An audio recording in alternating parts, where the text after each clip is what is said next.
এটা কি সত্যিই একজন গোলকিপার নাকি বাজ পাখি? ইংল্যান্ডের একের পর এক নিশ্চিত গোলের সুযোগ অবিশ্বাস্যভাবে রুখে দিয়ে ফুটবল বিশ্বকে তাক লাগিয়ে দিলেন ডিয়ার কঙ্গোর গোলরক্ষক লিওনেল পেন। ম্যাচের শুরু থেকেই ছিল চমক।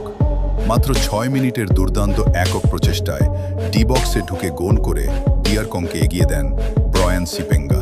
শক্তিশালী ইংল্যান্ডের বিপক্ষে এমন স্বরূপ কল্পনাও করেনি কেউ।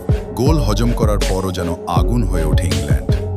একের পর এক আক্রমণ, একের পর এক শট, হ্যারিকেন, জুট, বেলিংহাম সহ ইংল্যান্ডের তারকারা বারবার গোলের চেষ্টা করলেও প্রতিবারই তাদের সামনে দেয়াল হয়ে দাঁড়ায় লিওনেল পেন। কখনো ডান দিকে ঝাঁপিয়ে, কখনো আবার বাম দিকে উড়ে, আবার কখনো অবিশ্বাস্য রিফ্লেক্সের নিশ্চিত গোল বাঁচিয়ে দেন তিনি।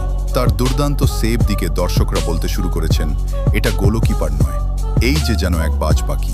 শক্তিশালী ইংল্যান্ডের বিপক্ষে ডিয়ার কঙ্গোর এমন সাহসী ও আক্রমণাত্মক ফুটবল সত্যিই প্রশংসার দাবিদার। আর এই ম্যাচে যদি একজন খেলোয়াড় সবচেয়ে বেশি আলো কেড়ে থাকেন, তাহলে তিনি নিঃসন্দেহে গোলরক্ষক লিওনেল পেন। আজ তিনি শুধু গোলই বাঁচাননি, নিজের অসাধারণ পারফরমেন্স দিয়ে কোটি কোটি ফুটবল প্রেমের মনও জয় করে নিয়েছেন।